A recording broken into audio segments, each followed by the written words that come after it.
पहली बार आगमन मेरा इस ऐतिहासिक नगरी महारानी दमयंती की नगरी दमोह में हुआ और यहाँ का जो जनमानस है, क्योंकि परम पूज्य श्री स्वामी जी महाराज गुरुदेव का आगमन यहाँ पर हुआ है और बहुत ही ऊर्जा है इस पूरे नगरी में।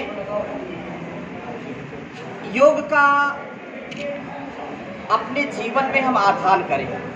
योग ही एक ऐसी शक्ति है जिससे हम अपने जीवन और जगत को अच्छा बना सकते हैं। परम पूज्य योग ऋषि श्री स्वामी रामदेव जी महाराज ने, आचार्य श्री बालकृष्ण महाराज जी ने जो एक बहुत बड़ा जो ऋषि कल्प है, जो गुरु सत्ता है, उन्होंने देश और दुनिया को योग की शिक्षा दीक्षा दी है।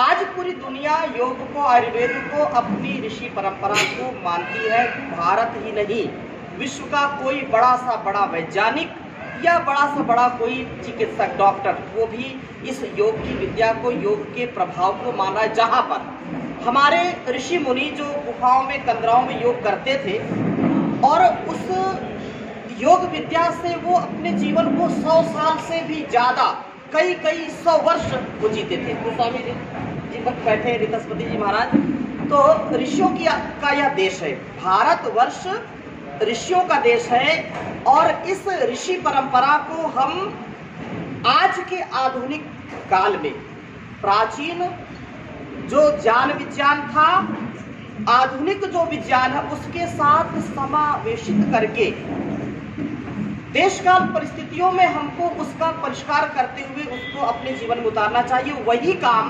परम पूज्य स्वामी जी महाराज ने किया है, इंटीग्रेटेड योगा प्रैक्टिस, जिसका लाभ आज पूरे नगर को मिला है।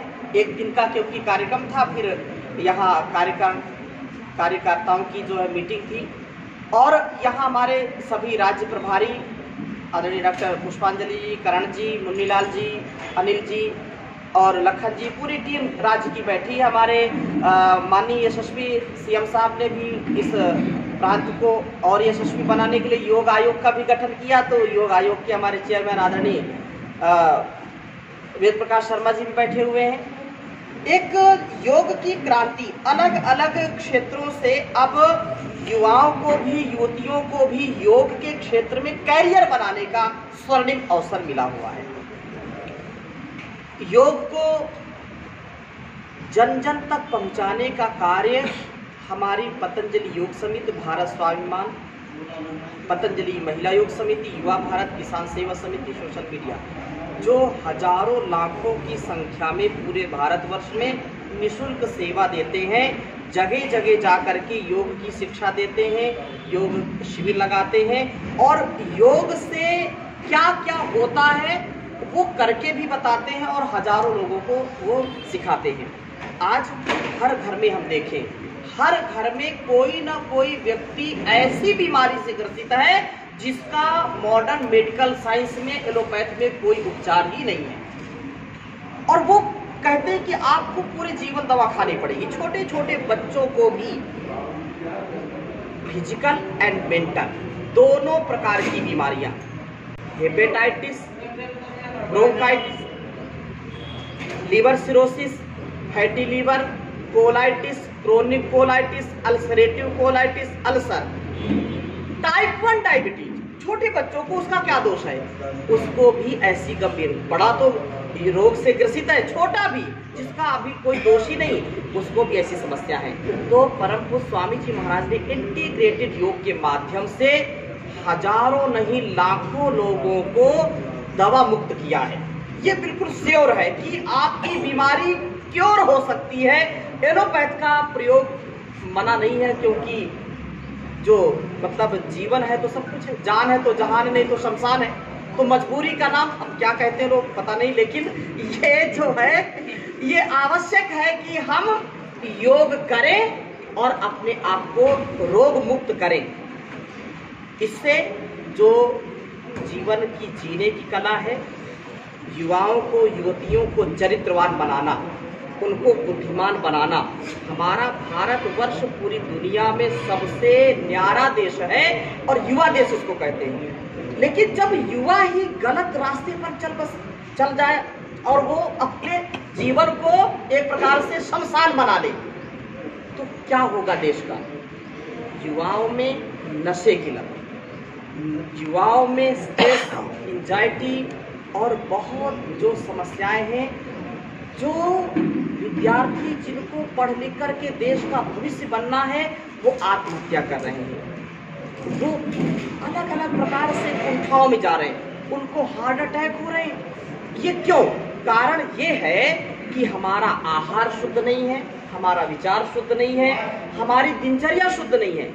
सोने जागने का, खाने पीने का हम जब ध्यान नहीं रखेंगे, अपने आत्मविश्वास को नहीं रखेंगे, तो हम निसंदेह बीमार होंगे। हमको आवश्यकता है कि हम अपने ऋषियों की ओर जाएं। स्वामी जी महाराज कहते हैं कि यह जो ज्ञान है, यह ज्ञान ऋषियों का ज्ञान है, वेदों का ज्ञान है, इसको घर घर पहुंचाना है, इसको जन जन तक पहुंचाना, जिससे लोग स्वस्थ हो सकें। और शिक्षा के साथ भारतीय शिक्षा बोर्ड जिसका गठन हो गया है, और जो लॉर्ड मैकाले ने एक बहुत बड़ा कलंक लगाया था हमारी गुरुकुली शिक्षा प्रणाली में, जिससे हम आत्मनिर्भर बनते थे, जिससे चरित्रवान, बुद्धिमान, बलवान, जिससे भारतवर्ष दुनिया का सिरमौर था, विश्व गुरु था, उसको नीचे गिराने का काम शिक्षा ने किया। तो आज धीरे धीरे पुनः हम विश्व गुरु की ओर आगे बढ़ रहे हैं। जो 30 जून है वो भी भारतवर्ष पूरी दुनिया में ये लोहा मनवाया है कि भारत विश्व गुरु रहा है, विश्व गुरु है और विश्व गुरु रहेगा। आज पूरी दुनिया देख रही है भारत की ओर कि हमको यहाँ से सुख, शांति और असीम आनंद की अनुभूति यदि कोई दे सकता है, अध्यात्म का ज्ञान कोई दे सकता है, तो पूरी दुनिया में भारतवर्ष है। इसलिए यशस्वी माननीय नरेंद्र मोदी जी ने भी अभी G20 के कार्यक्रम में पूरी दुनिया के बहुत ही विकसित और बहुत ही उन्नत जिनका राष्ट्र है वो सब यहाँ आए, और उन्होंने कोई भी मांसाहार नहीं किया, कोई भी दारू नहीं परोसी, उनको मिलेट्स खिलाए जो हमारे पुरखे खाते थे, और उनको योग आयुर्वेद का भी ज्ञान कराया, उनको हमारी जो भारतीय ऋषि परंपरा है उसका ज्ञान उनको दिया। तो ये भारतवर्ष की जीत है। भारतवर्ष ऋषियों का देश था, ऐसा नहीं, भारतवर्ष ऋषियों का देश है। हमको जन जन तक, घर घर में यह बात पहुंचानी है कि घर घर में राम, कृष्ण और ऋषियों जैसा चरित्रवान व्यक्तित्व का जन्म हो, जिससे भारतवर्ष पुनः विश्व गुरु के जो है ओहदे पर प्रतिष्ठित हो। तो ये काम यहाँ से किया जा रहा है। आप लोगों ने लगातार पिछले बार राजनीति के क्षेत्र में एक महत्वपूर्ण भूमिका का निर्वहन किया, आने वाले समय में फिर वही है, अब किस भूमिका में दिखलाई देंगे? राजनीति, जो लोग कहते थे कि धर्म का दखल राजनीति में नहीं होना चाहिए, तो उनके लिए एक सबक था कि धर्म के बिना राजनीति कभी शुद्ध हो ही नहीं सकती है। धर्म होगा तो राजनीति भी शुद्ध होगी, देश और समाज भी उन्नत बनेगा। बिना धर्म के, बिना ज्ञान के राजनीति अंधी है।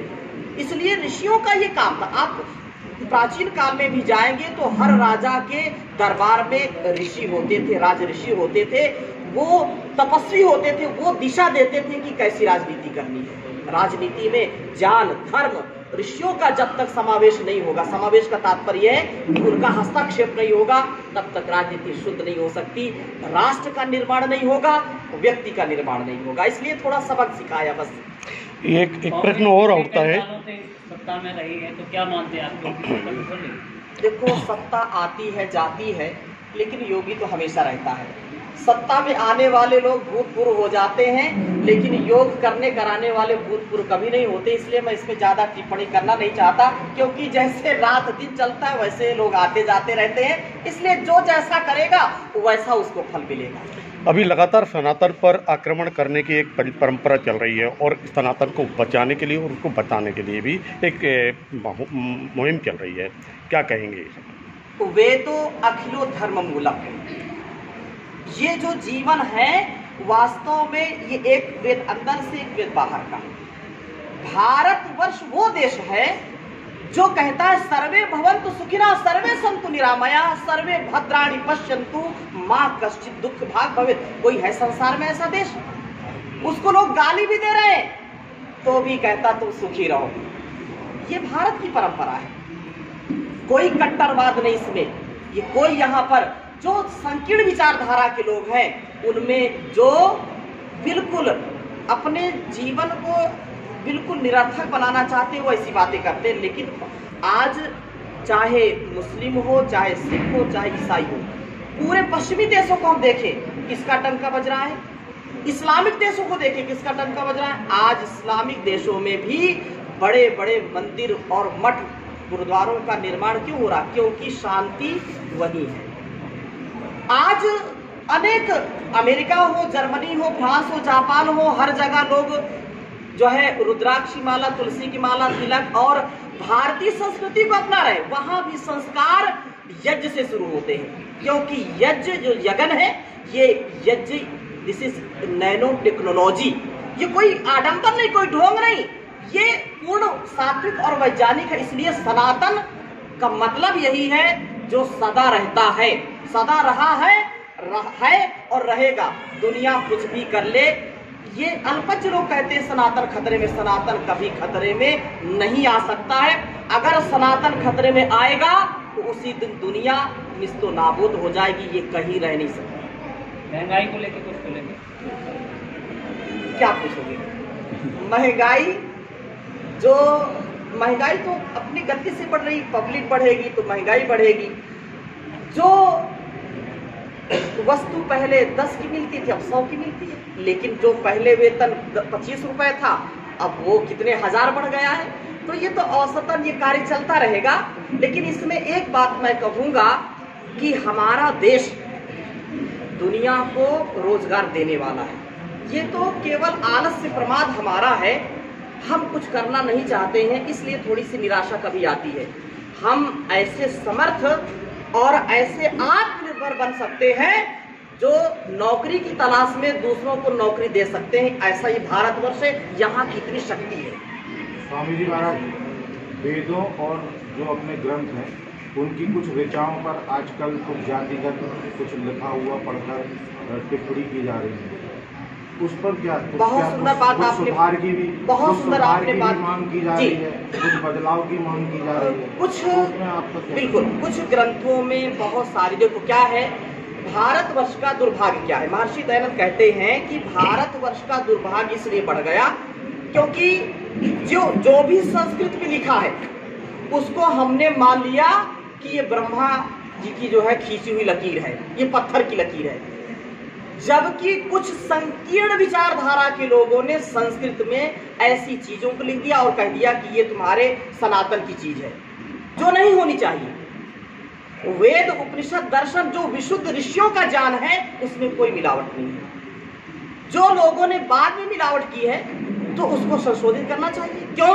क्योंकि दो बातें एक ही ग्रंथ में विरुद्ध नहीं हो सकती हैं। सिद्धांत एक होता है। अब जैसे एक नियम है कि भाई हमको सड़क में दाएं चलना है, बाएं चलना है, जो भी नियम बनाया है।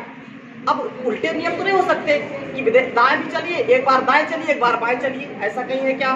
तो जो भी संकीर्ण विचारधारा है उसका शुद्धिकरण का उपाय क्या है? हमारी जो परंपरा है, जो मुस्लिम भाई हैं उनको बचपन से ही उर्दू, फारसी आदि सिखाया जाता है। उनके बच्चे पढ़ते हैं और वो कुरान पढ़ते हैं। जो इस्लाम को मानते हैं, जो है ईसाइयत को मानते हैं, वो बाइबल पढ़ते हैं। जो अपने सिख भाई हैं वो गुरु ग्रंथ साहिब को पढ़ते हैं। हमारी क्या समस्या है? जो सनातनी अपने आप को कह रहे हैं उनकी तनातनी इसी में होती क्योंकि वो ग्रंथों को पढ़ना भूल गए। उनको माता पिता भी प्रसन्न है, अच्छा बच्चा ABC, आहा बच्चा जरा सा अंग्रेजी की कविता सुनाओ, उनको बड़ा अच्छा लगता है। उनको 1 2 3 आता है, लेकिन उनको अगर 39 लिख दिया जाए तो नौजवान है, BA BSc पढ़ रहे हैं, उनको 39 हिंदी में लिखा पढ़ना नहीं आता। किसकी कमी है? उनको एक श्लोक नहीं आता, जबकि हमारे चारों वेद, हमारे 6 दर्शन, 11 उपनिषद, रामायण, महाभारत और सैकड़ों हजारों, इतना विपुल मात्रा में हमारे पास सनातन को खड़ा करने का सामर्थ्य है कि किसी के पास नहीं है। संस्कृत में तो संस्कृत पढ़ना सीखो, चाइनीज में चाइनीज अनिवार्य है, जापान में जापानीज अनिवार्य है, रूस में रशियन जो भाषा है वो अनिवार्य है। लेकिन हमने क्या संस्कृत को अनिवार्य किया? अगर शुद्ध हिंदी में बोलता हूँ कभी, तो कभी कभी लोग बहुत ऊपर से जा रहा, क्या बोल रहे हो, जरा सा कुछ नीचे आकर के बोलो। ये स्थिति है देश की। हिंदी भी शुद्ध नहीं आती तो संस्कृत कहाँ से आएगी? ये इसलिए जिन्होंने भी थोड़ी सी बात कह दी, ये तुम्हारे ग्रंथ में लिखा है, हाँ लिखा है, और उसको हम गलत मान लेते हैं। उसके तह तक तो जाइए, उसका अर्थ क्या है? अर्थ नहीं आएगा तो अनर्थ होगा, अर्थ तक जाना पड़ेगा। और संस्कृत भाषा बड़ी वैज्ञानिक भाषा है। मैं निवेदन करूंगा आप सबके माध्यम से, यदि संस्कृति की रक्षा करनी है, संस्कारों की रक्षा करनी है, तो हर घर में बच्चों को, बड़ों को संस्कृत आनी ही चाहिए।